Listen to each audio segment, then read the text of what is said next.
Agora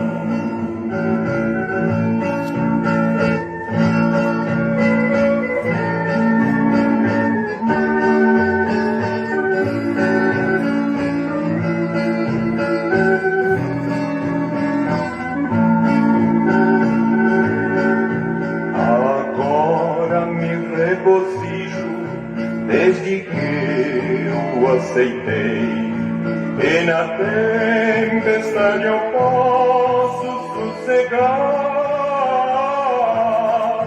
pois com ele estou liberto do perigo do mal, desde que estendeu sua mão para mim.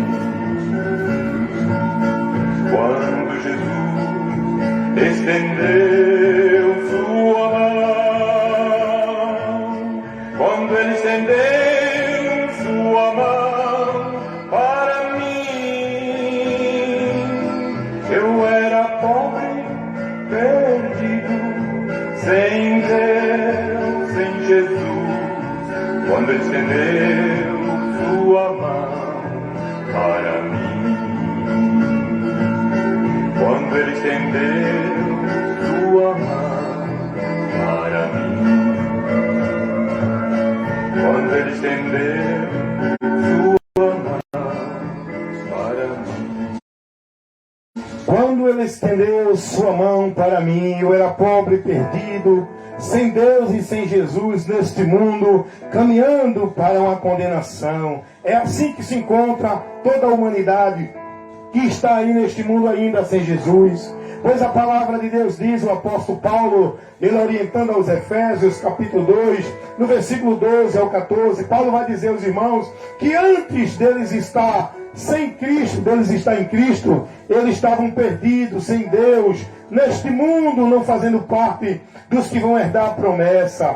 Paulo diz, mas agora, meus irmãos, em Cristo nós já estamos dentro desta promessa, fazemos parte deste povo, fazemos parte do concerto. Olha, escuta, é palavra de Deus, é o que a palavra nos ensina. Nós não falamos nada dentro da nossa ideologia. A ideologia aqui é da Bíblia, a ideia aqui é da Bíblia, o conceito é o da Bíblia. A verdade que nós pregamos aqui é a de Deus. Nós não pregamos nada dentro do nosso entendimento, da nossa ideologia, da nossa crença ou da nossa religião. Esse trabalho aqui tem um compromisso de pregar a verdade que liberta. Minhas ideias aqui eu não coloco não, eu coloco aqui os conceitos e os princípios da palavra. Paulo diz assim aos irmãos, escrevendo a carta aos Efésios, capítulo 2, versículo 11 ao 14, Paulo diz, portanto, irmão, lembrai-vos de que em outro tempo vocês eram gentios na carne, chamados em circuncisão pelos que na carne, os que na carne se chamam circuncisão feita pela mão dos homens. Paulo está falando aqui de um sinal que os judeus tinham, que fazia eles, representando eles como de Deus, que era a circuncisão. Para ser povo de Deus no Velho Testamento, tinha que ter esse sinal, tinha que ser circuncidado. Eram dois sinais que marcavam o povo de Deus no Velho Testamento. Era a circuncisão e guardar o sábado. Hoje não precisa mais desses sinais, porque hoje o sinal que marca o povo de Deus não é um sinal exterior, é a presença do Espírito Santo de Deus, que sela a nossa vida com Deus e faz ser propriedade de Deus. Esse é o sinal que Paulo fala aos Efésios 4:30. Então, no Velho Testamento, os judeus, eles tinham esse ritual pedido por Deus na lei, para que fosse um sinal de que eles estavam dentro do povo que servia a Deus, circuncidado, guardando o sábado. Aí Paulo diz, naquele tempo estavam vocês sem Cristo, separado da comunidade de Israel, estranho ao concerto da promessa, e não tendo esperança e sem Deus no mundo. Olha, isso é muito sério que Paulo diz aos irmãos. Os irmãos estavam separados da comunidade de Israel, porque Israel simboliza o povo de Deus. É por isso que Paulo diz que nós somos o Israel espiritual de Deus. Aqueles que creem em Cristo pelo Espírito Santo é o povo de Deus. Então, nesta noite, Paulo está orientando aqui, nesse momento aqui, aos irmãos em Éfeso, dizendo, versículo 13, Paulo diz assim: mas agora, em Cristo, olha a condição.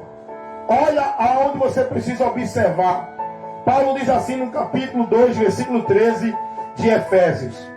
Paulo no capítulo 2, versículo 12, Paulo diz que os irmãos, antes de Cristo, estavam sem Deus, perdidos no mundo, não fazendo parte da promessa, não sendo conhecido de Deus. Mas no versículo 13, Paulo vai dizer: mas agora em Cristo, não é na religião, não é em igreja, não é em nenhuma outra coisa que o povo acredita que está aí vivendo para Deus. É em Cristo. Paulo diz: mas agora em Cristo, vós que estava longe, já pelo sangue de Jesus Cristo chegaste perto, porque Ele é a nossa paz, o qual ambos os povos fez um, e derrubando a parede da separação que estava no meio de nós, por causa do pecado. Não tem grego, não tem judeu, não tem gentio, não tem nenhuma religião, não tem nenhuma cultura, não tem nenhuma nacionalidade. Tudo é em Cristo para Deus. Para você estar em Deus, precisa de Cristo. Não é a tua cultura, a tua religião ou o teu entendimento onde tu estás. Sem Cristo, o homem continua perdido. Mas em Cristo, agora somos como propriedade de Deus, guardados para a promessa. E nesta noite eu quero falar sobre este tão grande amor de Deus, que nos deu em Cristo a oportunidade de receber o seu perdão e a sua salvação. Estamos aí vendo o mundo comemorando dentro da sua festa religiosa a paixão de Cristo. Mas é comemorada como? Através de espetáculos, de teatros, de rituais, e não explicando a Bíblia e levando o entendimento verdadeiro para o povo compreender o que foi feito ali naquela morte de Cristo pelo mundo. Qual o objetivo e a finalidade? Não é uma coisa supérflua dizer: ele morreu por nós. Teve uma jovem que me disse ontem: irmão, Jesus morreu para nos dar um sentido novo de vida. Jesus morreu para nos ensinar a forma do amor, o que é amor. Eu disse: não, está errado, a Bíblia não diz isso. Jesus morreu para te salvar. A causa da morte de Jesus não foi para ensinar ninguém a ser bonzinho. A causa da morte de Jesus não foi para ensinar ninguém a ter uma visão nova da vida, não. A causa da morte de Jesus foi para salvar um pecador perdido, que está condenado, julgado, correndo o risco de ir a juízo. Sem Ele, todos estão perdidos. A causa da morte de Jesus é o amor de Deus oferecendo ao homem oportunidade de perdão. É a oportunidade de salvação. A oportunidade de você se justificar diante de Deus através de Jesus. Não essa filosofia de amor, de bondade dentro da religião. A religião leva o povo a viver uma vida vã em relação aos princípios de Deus. Mas nesta noite eu quero que você entenda qual a finalidade de todo o sofrimento que Jesus passou. Porque Jesus não chegou e morreu logo. Ele passou momentos de martírio, de angústia, de aflição, de sofrimento. Eu creio que um dos maiores sofrimentos de Jesus foi a traição de Judas. A partir dali, ele é preso. E depois de ser preso, traído por Judas, ele é levado para Anás.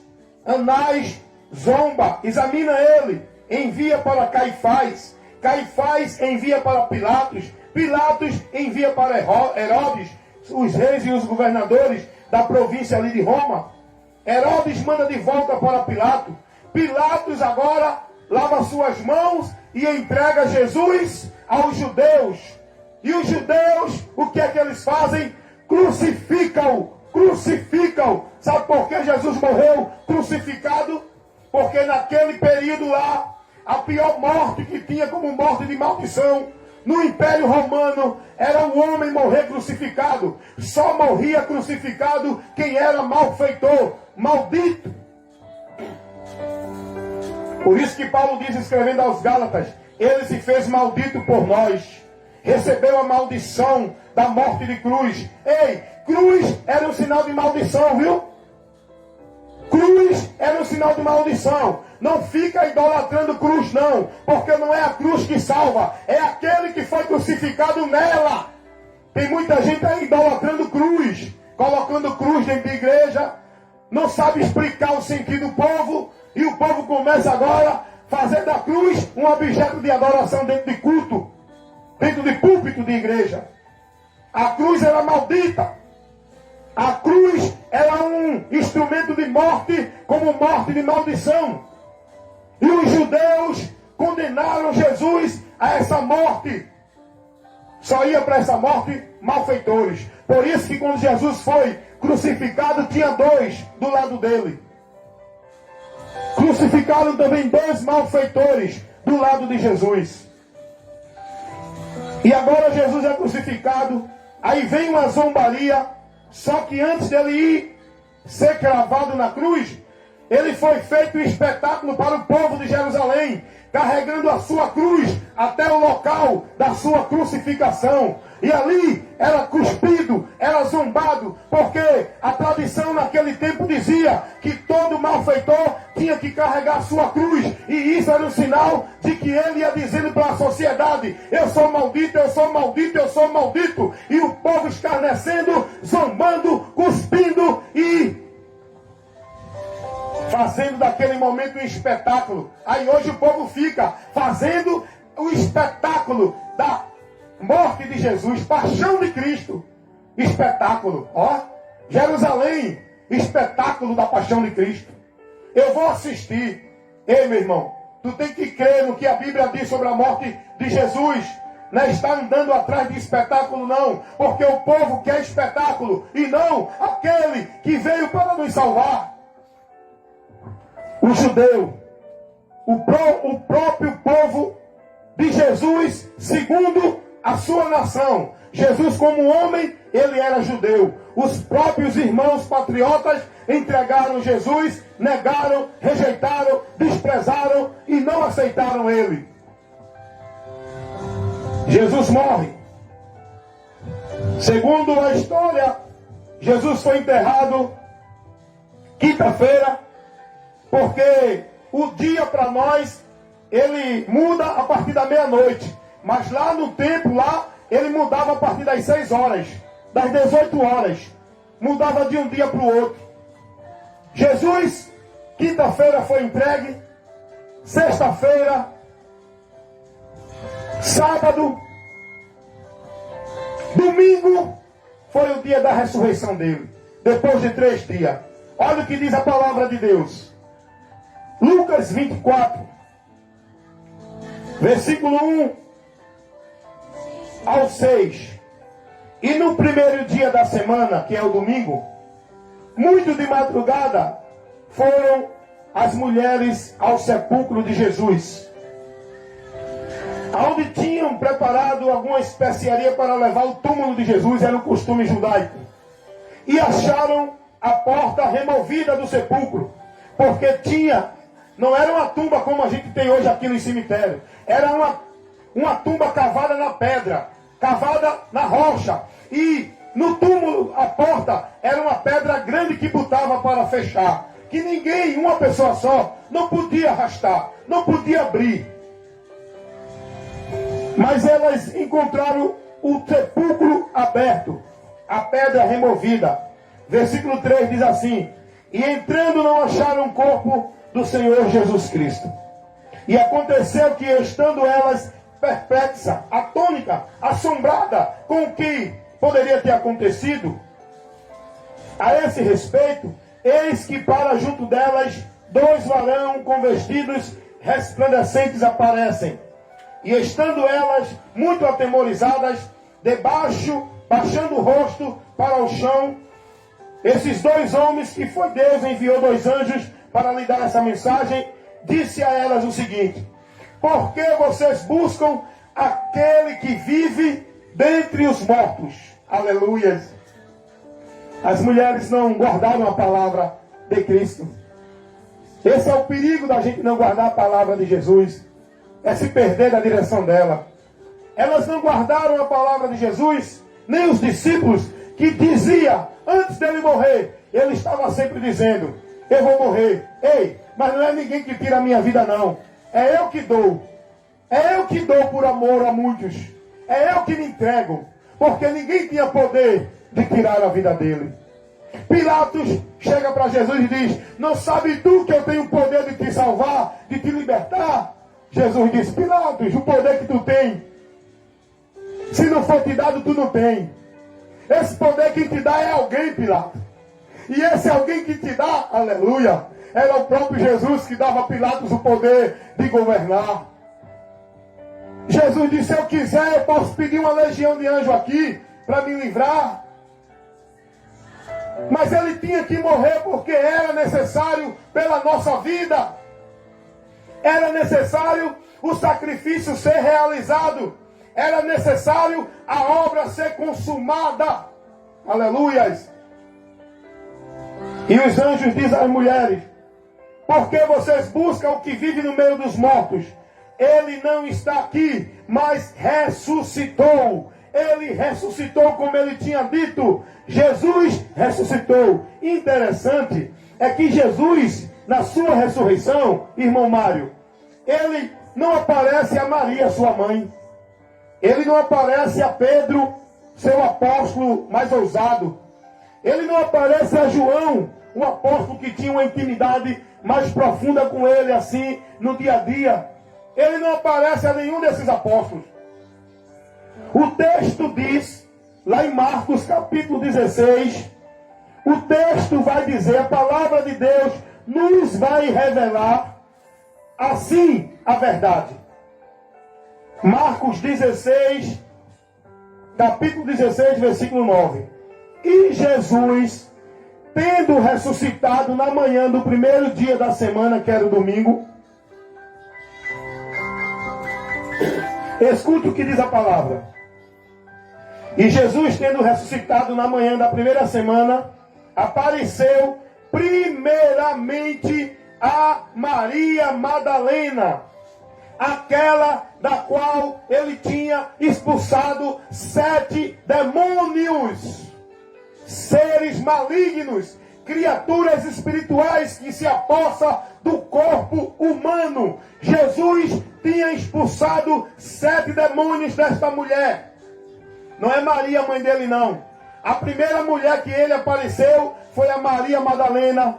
Segundo a história, diz que essa era a prostituta, aquela que se prostituía, que Jesus lhe concedeu o perdão. Aleluias! Glória a Deus! Jesus aparece a ela e diz a ela: vai e diz aos meus irmãos, diz aos meus discípulos que eu ressuscitei. E ela vai. Ela diz a eles, mas eles não acreditam. São incrédulos nessa hora. E Jesus aparece aos 11. Porque Judas já tinha traído ele e tinha ido se suicidar. Tinha tirado a sua vida. Não aceitou o perdão de Deus. Buscou a condenação tirando a sua própria vida. E quando Jesus aparece aos seus discípulos, Tomé, que era incrédulo, Tomé diz: Senhor, Senhor, eu creio que és tu. Porque Tomé duvidou, ele chega para Tomé e diz: ei Tomé, toca aqui, Tomé, toca aqui na minha mão, vê aqui a marca dos cravos que eu recebi por você. Aí Tomé se prostra diante de Jesus. Aí diz: Senhor meu e Deus meu. Tomé agora passou a crer em Jesus como Senhor e Deus da sua vida. Porque sendo Deus, ele venceu a morte. Sendo Senhor, nós temos que nos prostrar diante dele, reconhecendo que ele é soberano. Diante de qualquer problema, ele venceu a morte, que é o maior inimigo da humanidade. Então nós vamos vencê-la também. Jesus aparece aos seus discípulos E agora lhe outorga novamente a ordem de pregar o Evangelho, de anunciar tudo que os discípulos viram, tudo que Jesus operou, tudo que Jesus ensinou. Os discípulos foram levantados com essa incumbência de anunciar ao povo a verdade. Tudo que Jesus ensinou a Cristo, anunciar a Cristo, o que ele trouxe em verdade para nós. Aí Jesus diz, Marcos 16, 15, disse-lhe Jesus, ide por todo o mundo e pregai o Evangelho a toda criatura. Quem crê e for batizado será salvo. Mas quem não crê será condenado. E agora Jesus mostra qual era a importância da mensagem ser levada para o mundo, para que o homem pudesse ser salvo crendo na mensagem. Só há salvação para quem crê na mensagem do Evangelho, que mostra Jesus Cristo como a nossa esperança, o nosso Salvador, aquele que resgata a nossa alma da condenação. Foi por isso que ele morreu, para nos justificar de nosso pecado, nos livrando da culpa, advogando a nossa causa e nos absolvendo, nos tornando santificado, inocente e justo diante de Deus o Pai, através de Cristo, não pelos meus méritos, não pelos meus feitos, não pela minha devoção religiosa, mas pelo sacrifício de Cristo na cruz do Calvário. Eu tenho que lembrar sim, e não a partir de um teatro, de uma atração que me emociona. O povo vive a emoção neste mundo, dentro da religião. Falta-lhe entendimento. Falta-lhes entendimento para esse povo conhecer a verdade, por onde podem ser libertos. Eu sempre digo às pessoas, salvação não é questão de prática religiosa. Salvação é questão de entendimento, de conhecimento. Você tem que ter o conhecimento para ser salvo.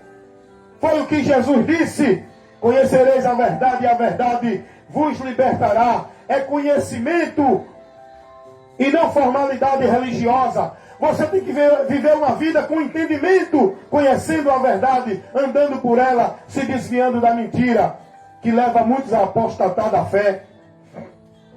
Jesus ressuscita, e diz o texto que ele passou vários dias sobre a terra. Depois de ressuscitado, apareceu a um grupo de mais de 500 pessoas. E depois que cumpriu o tempo dele, ele agora volta de novo aos céus. Assunto aos céus. Ei!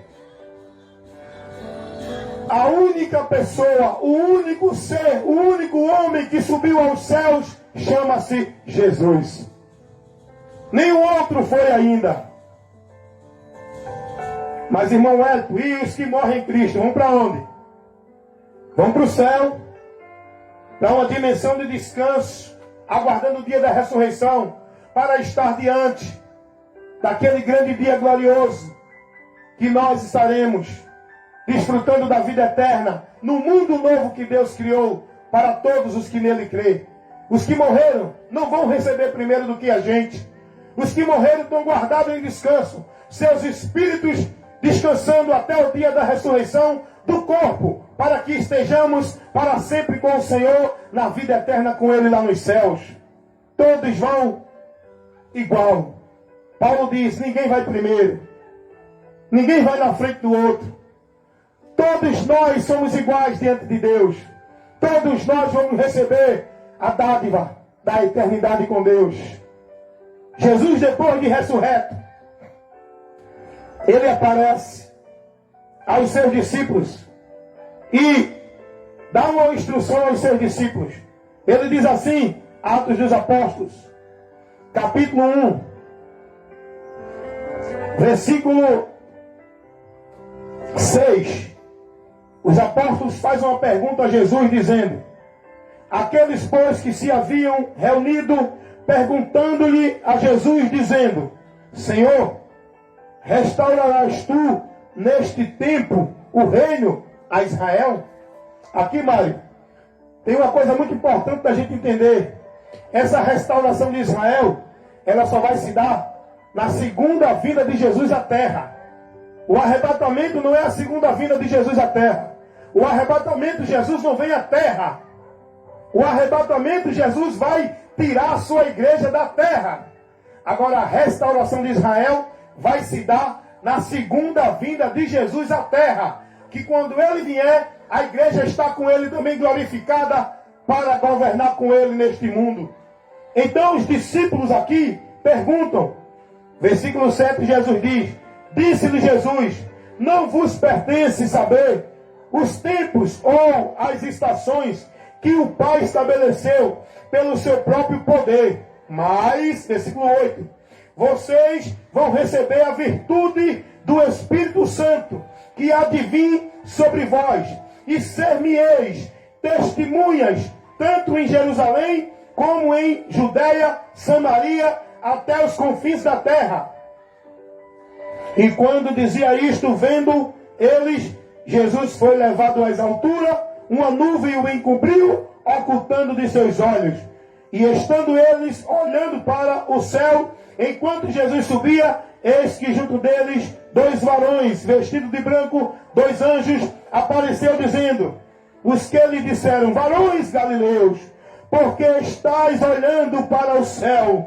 Esse Jesus que dentre vós foi recebido no céu, há de vir como para o céu viste ir. Ele há de vir, porque ele disse, eu vou, mas voltarei para vos buscar, e aonde eu estiver, vocês estarão comigo também. Aleluias! Jesus morreu para me dar esta promessa. Jesus morreu para me dar essa esperança. Mas ele diz aos seus discípulos, fiquem aí em Jerusalém, porque vocês não podem ir agora levar a mensagem. Vocês têm que ser revestidos pelo poder que vai cair sobre vocês, que vem da minha parte sobre vocês. Esse poder não é para gritar, pular, marchar, correr, falar e gritar, baboseando, não. Este poder é para vocês consciente, lúcido, sóbrio, pregar o evangelho sem temer as ameaças. Pregar o evangelho com sabedoria. Pregar o evangelho com lucidez. Pregar o evangelho com inteligência. Pregar o evangelho para que o povo entenda. É uma mensagem, é uma informação. Esse poder que Jesus disse aos discípulos não era para ele estar gritando dentro de igreja, nem rodando, nem pulando, nem marchando. Era para eles pregar o evangelho. Era para eles cumprir a missão da pregação do evangelho. Jesus diz, fica em Jerusalém. Fica em Jerusalém. A hora de ir não é essa ainda. Vocês precisam ser revestidos, porque o Espírito Santo de Deus só ia descer sobre o povo, a igreja, quando Jesus subisse. Jesus disse, eu vou, mas não vos deixarei órfãos. Vem um em meu nome da minha parte, o Consolador, que vai vos guiar em toda a verdade. Ele vos dará certeza do que está guardado para vocês. Ele que vai usar vocês para me glorificar neste mundo. Jesus disse, o Espírito Santo me glorificará. Não é para glorificar nenhuma instituição, nem homem, nem coisa alguma. É para glorificar, é para pregar. O Espírito Santo, ele está na igreja de Cristo, no povo de Deus, para que esse povo seja luz, seja testemunha viva de Cristo. Nós somos cartas vivas de Cristo. Ser cristão é pregar Jesus. Ser cristão é falar a verdade que Jesus nos trouxe. Ser cristão é ser discípulo de Cristo, não negar a sua palavra. Ser cristão é isso. Ser cristão não é viver uma religião com o nome de cristão. Ser cristão não é viver devoção religiosa. Ser cristão é guardar as palavras de Jesus, não pagar o mal com o mal, orar por quem persegue, que a nossa palavra se elas te ensinam ou não guardando ressentimento, não guardando rancor, andando em tudo que Jesus falou. Isso é ser cristão, é praticar a palavra de Cristo e não praticar a obra de igreja. Jesus disse, se vocês guardarem a minha palavra, verdadeiramente serão meus discípulos. É guardando a palavra de Jesus. Então, a morte de Jesus teve essa finalidade. E os apóstolos teve que pregar, teve que anunciar essa morte e o objetivo dela ao mundo. Porque a pregação do Evangelho não é dizer Jesus te ama, é explicar ao pecador: olha, Jesus é o único meio de salvação para você. Ele morreu para que através dele você alcance o perdão de Deus. O único meio que Deus vai aceitar o homem é através da obra vicária de Cristo na cruz do Calvário, e não através de obra de ninguém. Ninguém é salvo pela sua obra. A única obra que salva é a de Cristo. E nós temos que crer, ter fé nesta obra para alcançar e receber o dom gratuito de Deus, que é por meio da fé. Por meio da fé em Cristo. Creia em Jesus. Ele diz: vocês têm que anunciar essa mensagem. Esta mensagem ao mundo. E Paulo, ele não desviou da mensagem do Evangelho. Paulo pregou a mensagem do Evangelho em todos os seus anos de vida até a morte. Paulo passou a ter um compromisso com o reino de Deus, ensinando a todos que Jesus Cristo é o caminho, a verdade e a vida, e que todos se convertam a Ele, porque sem Ele não há salvação. E para encerrar, Paulo orienta os Coríntios, capítulo 15, versículo 1 ao 4. Eu acho interessante o que Paulo diz aos Coríntios. Paulo vai advertir os irmãos, orientá-los, para que eles permanecessem no Evangelho de Cristo e não se deixassem levar por nenhum outro conceito, ideologia, crença, doutrina, movimento ou nenhuma outra coisa criada que hoje o povo está vivendo em nome de Deus.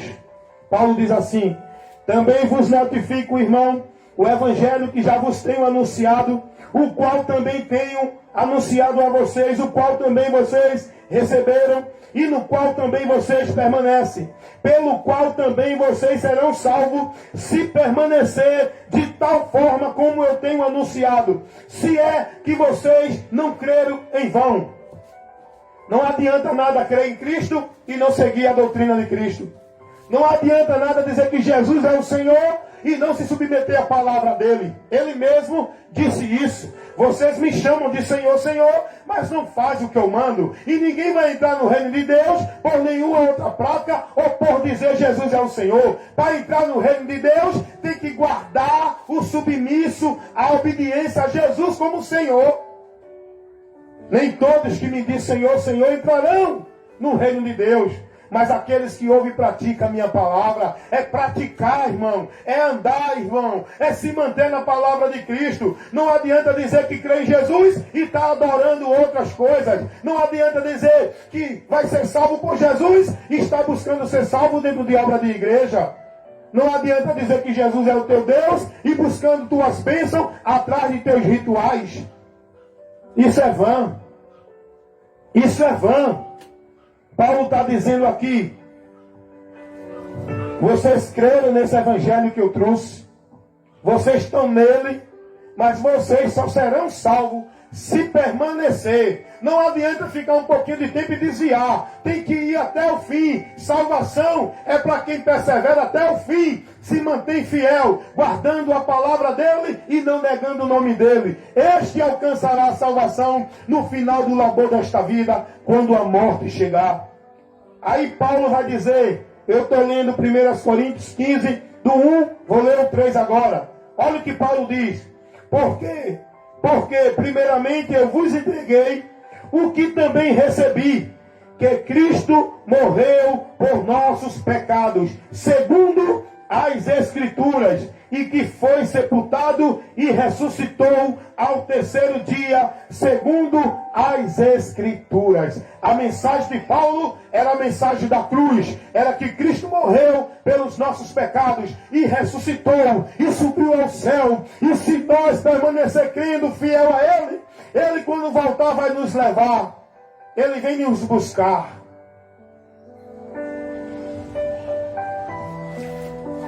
Paixão de Cristo. Ei, eu quero dizer a você uma coisa. Isso é uma coisa que pode ser simples, mas é bom explicar. Jesus não teve paixão por ninguém. É amor mesmo. Sabe qual é a diferença do amor para a paixão?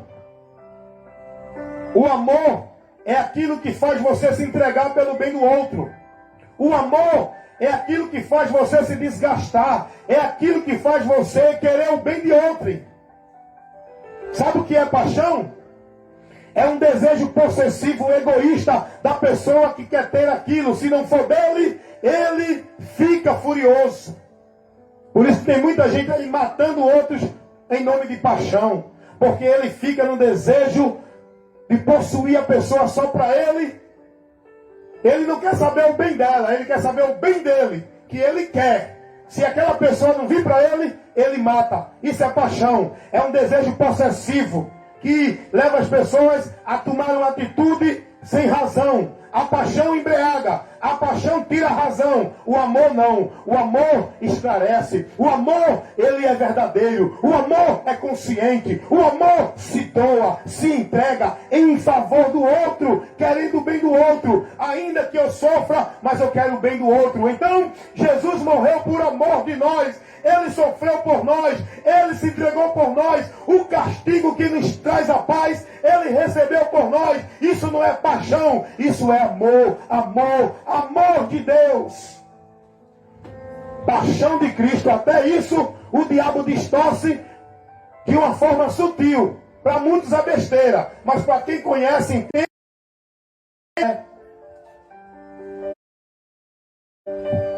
É amor. Tem muita gente aí matando as mulheres por causa de paixão. Ah, porque ele amava muito ela. Isso não é amor, não. Isso é paixão. E a paixão é um sentimento maligno. É um sentimento egoísta. É um sentimento possessivo. Ninguém tira a minha vida. Eu entrego por amor. Não é por paixão, não.